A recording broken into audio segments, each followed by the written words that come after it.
All right, and we're back. And So we're back. excited for another incredible episode today. Sarah, thank you so much for joining us on the pod. It's my pleasure. So happy to be here.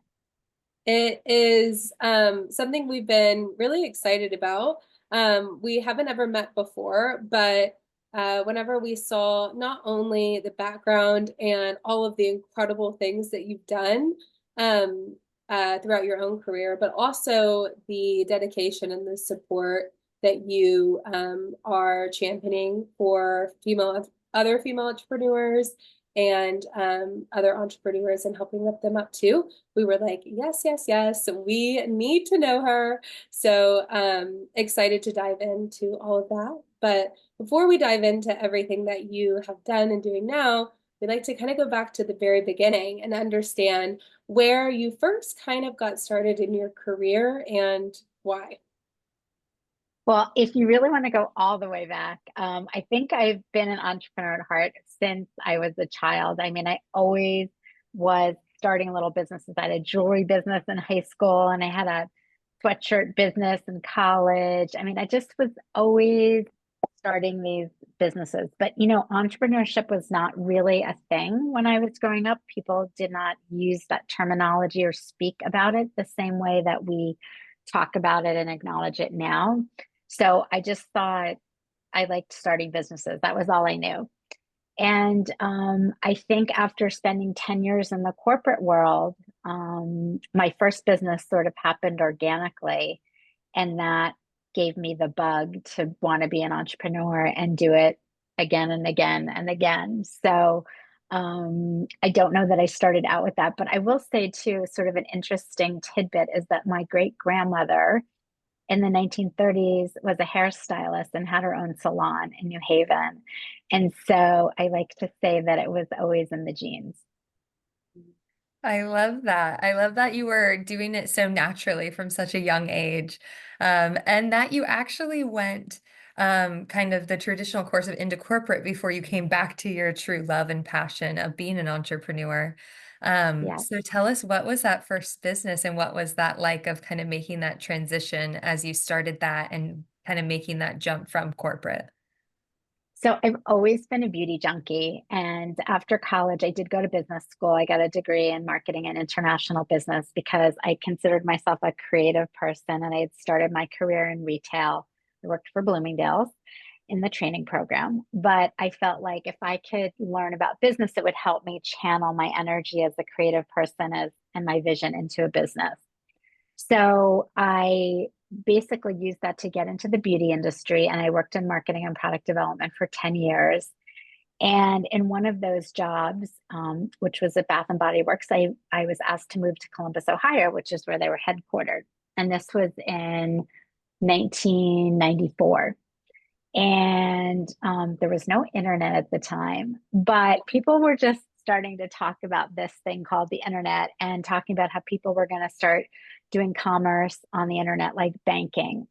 And being in beauty, I thought, well, if people actually end up buying beauty on the internet, that would level the playing field so that people in Columbus, Ohio could buy the same products that people in New York or LA could buy. And that would be a really interesting dynamic in the industry. So I spent every night after work writing a business plan, which I learned to do business school, which is why I went.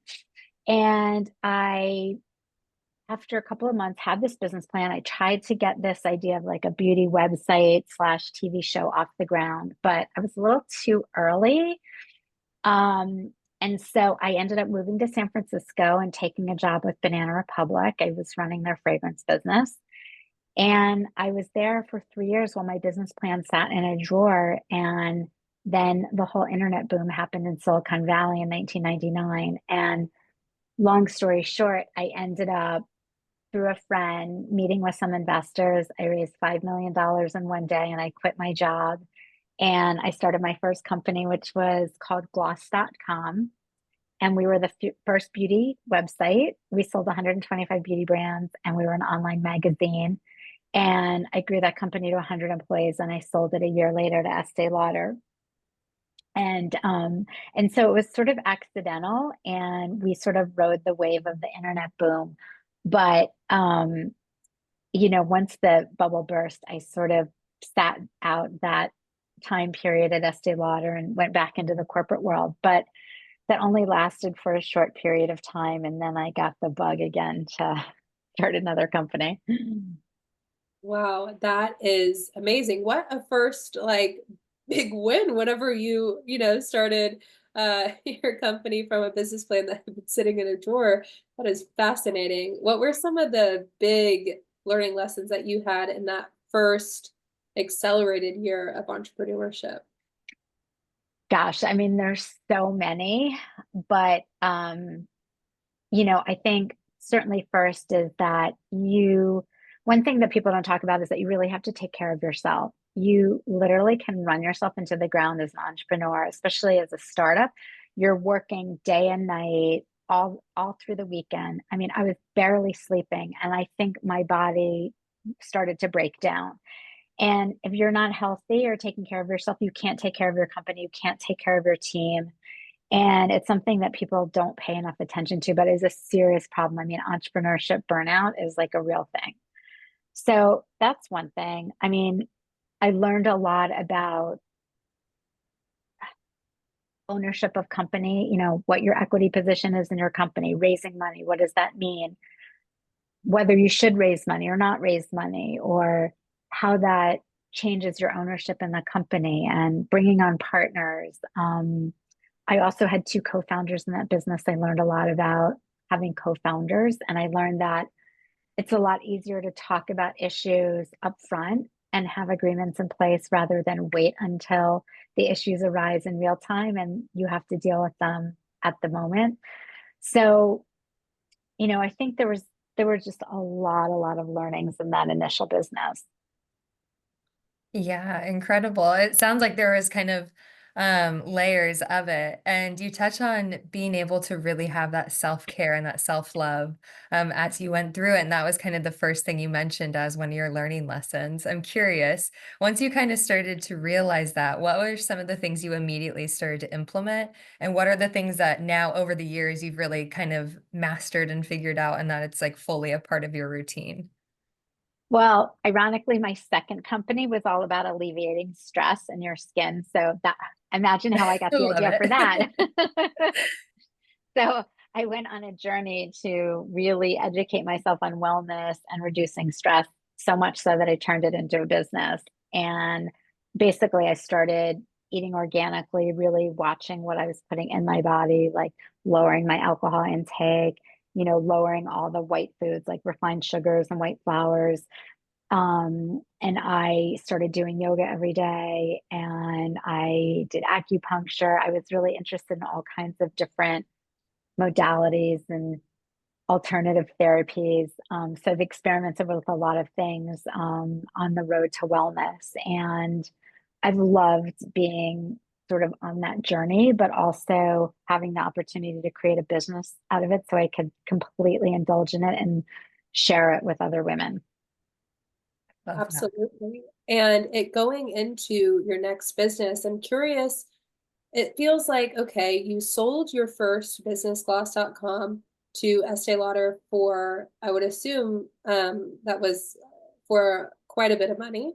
At that point, did you have to start another business, or was that just a pure desire? Could you have gone and lived on an island at that point and been okay with your life, or? I wasn't quite at the point where I could have lived on an island. I mean, I did okay. But I was also really young when I sold Gloss. I was 35, 36. So I was certainly not ready to just finish my career. And I was thinking a lot about what's next. And around that time, I met my husband. So, um, and got engaged. So I was also at the stage where I wanted to get married, start a family, but I also really was still very motivated to have a career. And I will say, when I sold Gloss, I wasn't necessarily thinking I'm going to start another business. I'm a serial entrepreneur. I just thought I'm going to go to Lauder and see what happens. But as I had more and more entrepreneurs coming to see me and ask my advice and talk to me about their ideas, they all sort of infused in me this excitement and energy for starting another business. And that's when I realized, like, Yeah, I'm not really a corporate person. I need to do my own thing again. Um, so I left and I decided, yeah, I'm going to start another business. And, I was lucky at that time that I had the support, emotionally and financially from my husband. We self-funded my company, and that was a very different experience than my first company where I had two co-founders. I raised institutional money from day one, and I ended up raising $25 million with that company. So, we raised a lot of money. We had a lot of very important investors. We had a very present board. And then in my second company, I really bootstrapped it, self-funded, and didn't have any co-founders. And I wanted to do that in a very different way. I wanted to do it much more independently, grow the company much more deliberately and thoughtfully, and not just have this crazy scaling, and not caring about profitability, but do it more as a business that would someday hopefully be like a family business. So it's like a very different mindset. And I sort of went from one end of the spectrum to the complete opposite end of the spectrum. I love it. And I love that you have so many different perspectives of it too. Kind of almost that like more corporate side of startup world and entrepreneurship versus really bootstrapping it and doing it on your own. I'm very curious, as you've kind of gone through all these different roles and businesses from corporate into building your own businesses, what has been your favorite kind of role or position within your companies that you always gravitate towards? So I'm definitely the brand visionary, the creative officer, sort of the marketing strategist. That's really where I bring value. And I think, my superpower is that I'm able to see things ahead of the curve. So I've been able to identify trends in the marketplace before the inflection point. And, my first company, it was, technology and, the sort of the crossroads of beauty and technology. My second company was wellness and clean skincare. And we'll talk about my third company in a minute, but I think I'm at another inflection point now. And so I think I've learned that is my superpower. But, in my second company, being CEO and not having a partner or founder, I really thought I had to do everything myself. And that was probably my biggest learning from my second company, was that you can't do everything yourself, and you need to hire people that are good at things you're not good at and love to do those things. And because it's not really in the best interest of your company to dedicate time to things that you don't love and you're not really great at. So it takes time away from the things that you're amazing at. And so, I didn't have as much time to really spend on the marketing and the branding on that company as I would have liked to. And instead, I was like all wrapped up in, operations and shipments and logistics and all kinds of things that I didn't really love. So again, I took a lot of those lessons and have now plowed them into my third company. Yeah, you mentioned that, you thought the second company was going to be maybe your family company, that it was going to be when maybe that I don't know. When I hear that, I think maybe you thought it was going to be generational. It was going to be around Mhm. within your family for a long time, but that company actually ended up getting acquired too. I'm seeing a trend here. What kind of It led did. to that ultimate decision for you? Yes. I was CEO of that company for 16 years, and it really was sort of a family company. Although my husband didn't work for the company, he advised me in a lot of ways, and obviously he helped fund a lot of our operations. And as my daughter grew up, she would spend time at the office, and she became a beauty junkie. So it was like a part of our family, and I assume someday like my daughter would probably inherit the company. But, I think this is another lesson in entrepreneurship, is that you never know what's going to happen. And it's really hard to plan for the future. I mean, I think, one rule I've always lived by is know your exit strategy from day one, or at least have an idea of what you want your exit strategy to be.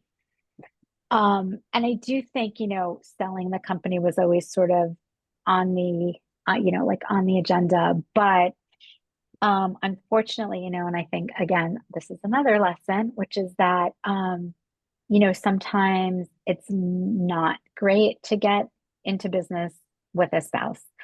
Um, and I unfortunately learned that the hard way because I went through a divorce and my company sort of got caught in the divorce headwinds. And so it sort of became clear that selling the company was going to be more of a necessity than really a desire.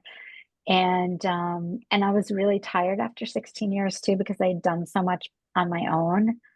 And there were just other complicating factors. And I just decided, about 16 years in, you know what, I think I'm going to step away from the day-to-day operations. And about 2 years later, I ended up selling the company. Wow, I love hearing your journey kind of unfold of all the twists and turns that you've gone through and experienced. And you gave us a little sneak peek, but Oh talk us yeah. through kind of the next junction point of going through that transition. So having your second business baby get acquired and moving Yeah. into your third. Walk us through kind of that journey and what Yeah. that was like. So when I stepped away from Skin Iceland was my second business, which was solutions for stressed skin using pure and potent ingredients from Iceland.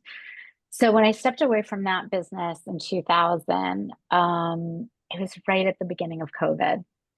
And I did not expect that there was going to be like a 2 year lockdown. And so, it had its pluses and its minuses, but it really gave me time to think about like, what am I going to do next? Like, what do I want to do next? And what is my next chapter? Do I want to start another business? Do I want to go work for somebody else? Do I want to consult? Do I want to do board work? Um, and yeah, I was fortunate enough that the company was acquired by a big French company in 2022. Um, but, I think sort of the um, public perception is that when your company gets acquired, like everybody becomes a billionaire and it's like a great thing, but it's not always the story. So my company got acquired and it was a good thing for the company, but it wasn't really the outcome that I wanted for a variety of reasons. It wasn't financially what I wanted. And it wasn't a situation where the acquirer really wanted me to continue being involved. And so that was sort of disappointing to me. And so I really, really sort of had to figure out, like I said, what my next step was going to be. So I spent some time consulting and really working with other founders and other companies. And it was a great way to kind of get back into the category. When you're in your own brand, you can kind of get like stuck in your ivory tower and close yourself off to what the competition is doing or what else is going on in the category. And so it gave me a chance to like really kind of re-indulge in what was going on in makeup and fragrance and skincare. And I really, really enjoyed working with some other brands. It took the pressure off me for a while. And it was really a learning experience. But again, I sort of came full circle to realizing I'm really an entrepreneur at heart and I'm not really happy unless I'm doing my own thing, birthing my own business, sort of living and breathing my own brand. And as much as I love working with other founders, it was not really fulfilling for me 100%. And it was during these 2 years that I felt very passionate about women over 45 and the beauty experience. I thought that women, 45, 50 were really being counted out in the beauty category, as the customer in that space. I was feeling like my needs were changing. My skin was different. My hair, I was starting to go gray. I was looking for solutions I couldn't really find at the beauty counter. I would go, and even if I was looking for like a skincare product that, was going to address my aging concerns, there were pictures of 20-year-old models, and the products for me were just like all about like sags and bags and wrinkles. And, I felt like the conversation around this age group was very negative, less than, counted out, not current, not sexy, not beautiful. And I felt like I felt was feeling really good about myself. Like I was like hitting my stride and I felt really engaged and like I had great experience and I was a mom. And yet I did not feel like marketers were talking to me that way. And I felt that there was still this perception, like when you said like a 55-year-old woman, that it conjured up this idea of the golden girls in most people's mind. And then, there was this meme that went around Instagram showing like the golden girls and then like J Lo and Halle Berry and all these women in their 50s today and like how different, those women are versus like the perception. And I thought like there's such a void between what people think and what's actually happening and the way that's all being translated at the beauty counter. And so I felt like there was room for a brand there that was really mission driven, that would cultivate and build a community of like-minded women who all wanted to connect, not about like retiring or their menopause, but like all the issues that they were dealing with at this age that were still, vital and interesting, but different than we were dealing with when we were 35, right? It was not about getting married and having kids. It was about, um, our kids are older, they're out of the house. Are we taking care of older parents? If we're divorced, are we dating? What's dating like at that age? It's like all these things that were just quite different. A lot of, women at this age are, thinking about a second chapter in their career or retirement, but retirement, not going to live in a retirement community like my grandparents, but, sitting on boards or doing volunteer work. So, I felt like there were all these really important conversations to be had. And also a consumer segment that was just like not being addressed properly or the way they wanted to be spoken to and not being served up products that they needed either. And so that's really how I came up with the idea for my third company, which is called All Golden, and it's skincare and hair care for women over 45.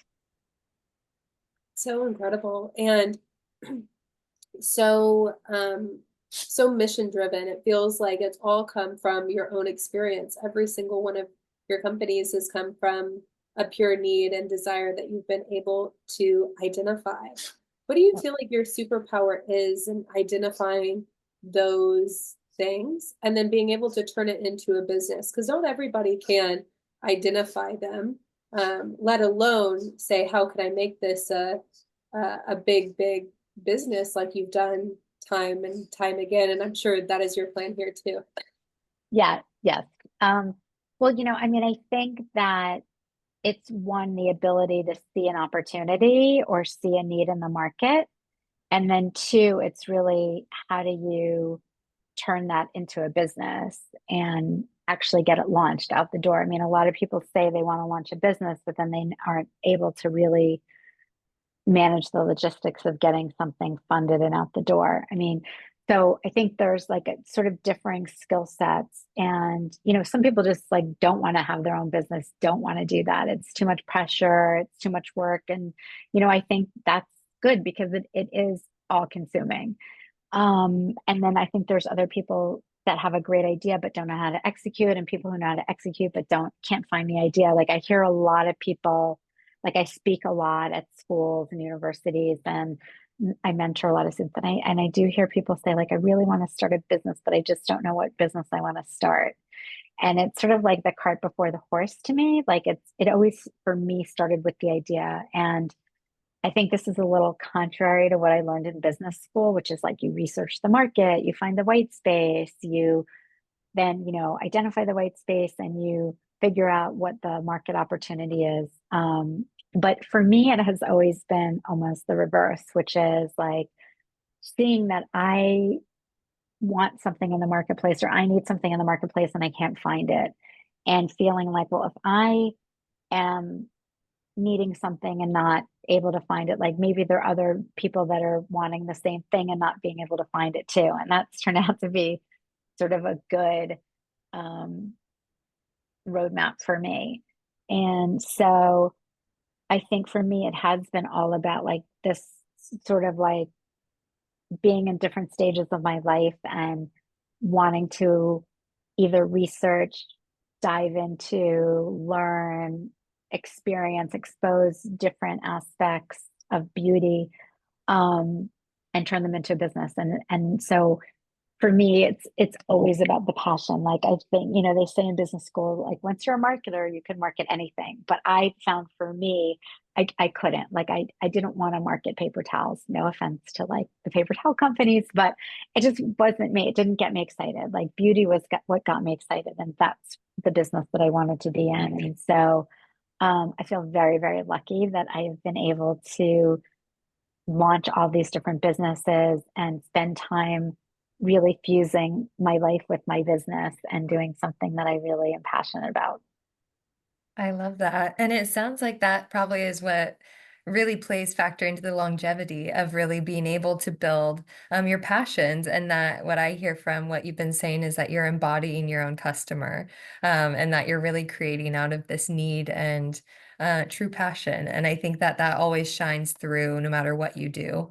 And so I'm curious, as you've kind of started to really cultivate these teams and these companies as they've scaled, as they've gotten bigger, how have you really found others that kind of share those same passions and values? Is there been any tips that you've kind of learned along the way Yeah. that have helped you really build those teams that are aligned? Yeah. Well, I will say this, it's all about the people. It's taken me a long time to kind of learn that lesson. It's all about the people. And I don't just mean the talent. I mean having people that share your vision, have your back, whom you have chemistry with, share the same values with. All of those things are incredibly important and ultimately not only lead to success, but enable you to have a lot more fun, on the journey, because it is a long journey and it's a hard journey. And you really should be on it with people that you respect and you vibe with and have chemistry with, because it really makes the whole thing way better. Um, but to answer your question, I think sometimes it's an accident. I mean, I've compared, hiring people that you know, didn't really have a beauty background, didn't have a lot of experience, and have been wildly successful and great at what they do, versus, you know, vetting somebody to the nth degree and getting 33 references and checking their resume every which way and them not working out at all. So, I feel that you don't really know somebody until you hire them and you're working with them. And, you find that people rise to the level of their incompetence, right? And some people, hit a ceiling and they can only grow that far. Some people are not great at their job, but end up being really good at something else. So, like, I've had people in my company who were kind of mediocre, and I'd have other people around me say, yeah, you really should terminate them because they're not doing a great job. But perhaps they have skills that are better forayed into another functional area. So I've had a situation where I sort of transitioned somebody, I trained them I looked at what their skill set was and what they were good at. And I transitioned them into another role in my company, and they ended up being incredibly valuable and successful. So I think sometimes you have to like not just be so quick to just exit somebody and get them, and just say, no, you're not working out. This is not going to work. Sometimes it's just about, um, you know, changing somebody's role or, their responsibilities.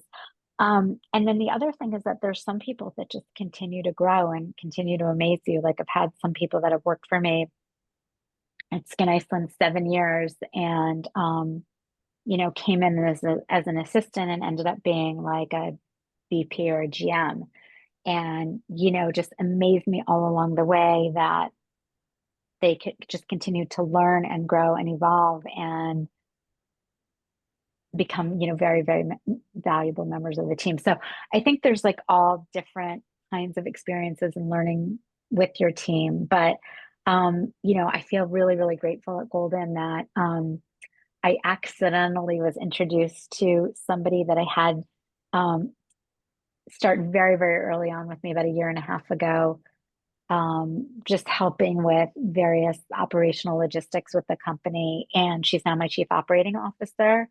And I feel so incredibly fortunate because she loves operations and finance and logistics, all the things I really don't like. And she's so good at them. And she enables me to really, like I was saying before, like really focus and indulge in the things that I love and I'm really good at. And so I'm enjoying this process and journey so much more than my other two. And I feel like that's a really good recipe for success as well. Absolutely. I think there's so much to take away from all of that, things that all entrepreneurs and that are looking to build their businesses can really take from as they're growing. You had mentioned earlier that you feel like there's a big inflection point again with this brand, that you've kind of felt in some of your other brands. Yeah. What are some of the things that you're doing and that you're excited about in regards to that? If you could. I mean, I'm really excited about recognizing and empowering women who are over 45 because I don't think they get a lot of encouragement and acknowledgement. And certainly they are not made to feel beautiful and sexy and relevant. I think, you know, I've had a really hard time um, coming out of the closet with my age because I look a lot younger than I am. And I feel like when I tell people how old I am, they immediately, there's like a whole bunch of assumptions that are conjured up and opinions that are made. Like I couldn't possibly be cool. I couldn't possibly sort of engage in the same way as somebody who is younger than me. I don't know. There's just a bunch of assumptions that come with telling your age that I find very limiting, and I hope to really counteract with this brand. Yeah, I would agree. It's interesting because you can feel it at every age and stage as a business owner. I Yeah. know I felt that way as like a young entrepreneur. I don't know if you felt this way whenever you were uh first starting an entrepreneur. You were like, oh, I'm like, I don't really want to tell them how old I am because they're going to be like, oh, she knows nothing, right? And then it's Yes. and then it's interesting to hear it from your perspective too. Yeah. It is kind of this thing that we face as women at every age and stage, and how can we better empower one another through that journey? Yeah. Yes, definitely. Which is why I feel like we are gonna like hit a nerve and create these emotional connections that are gonna be really powerful. I did something a few weeks ago. I went with my social media person and we just like went out on the street in New York City and we started stopping women and interviewing them. And I was asking them, like, how do you feel about beauty at this stage of your life?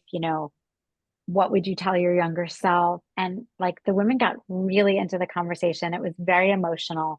And the thing that surprised me most is that all the women I stopped, I said, if you feel comfortable saying your name and your age, that would be great. And every single woman said their age and felt comfortable saying that. And I felt like that was really different. I hadn't seen that before. Like I didn't expect that. Yeah, I love that. I feel like it's so unfortunately revolutionary that it's getting to a point where women really have that confidence and that it's fully accepted, but it's so beautiful that you're really supporting from every angle. And I'm curious, as you were asking all these women for that advice piece of what they would tell their younger self, what would you tell your younger self if you were looking back when you first started out, a piece of advice? Yeah, I would say it's not necessarily going to turn out the way you think, but that's okay. Yeah. Just like enjoy the journey and don't think so much about the ultimate destination. Yes, that's so true. Especially when you're first starting out, you're trying to kind of control things, but just releasing and knowing it's all going to work out how it's supposed to. Yeah, yeah. No, when I was younger, I had this whole idea of like what the perfect life was. And my life is so completely different than that now. And I wouldn't even want that life. So, it's going to change. And don't like, feel like you have to stick to your, impression of what you want, but just, kind of live in the now. Yeah, so good. I think so many people can relate to that. Absolutely. As we listen to your story, I think there's so much that we can take from the past of, everything that you have witnessed, everything that you've done, um, everything that you've done for women too. Um, as we look to the future, I'm curious if you would tell us your name, tell us your age, and what's your next big move. Yes. So, Sarah Kugelman, I'm 60 years old and woohoo. And, I'm looking to create a movement as well as a company. And I really want to scale this company to be big. I'm not doing this to have like a little brand. I want to have a big beauty company that reaches a lot of people and really creates change in the way women feel about themselves, the way in which the society perceives women. Um, and so that feels really important to me. So beautiful. So, so good. And thank you for being such a light and a leader in this revolution, in helping women, and really helping us all shine that confidence and that light. And so thank you for just sharing all the insights, all of your journey with us today. Yeah. It's been really fun. I've really enjoyed it, and it's been nice getting to know you and speaking with you today. Well, it doesn't stop here, Sarah. We are going to be cheering you on forever and forevermore.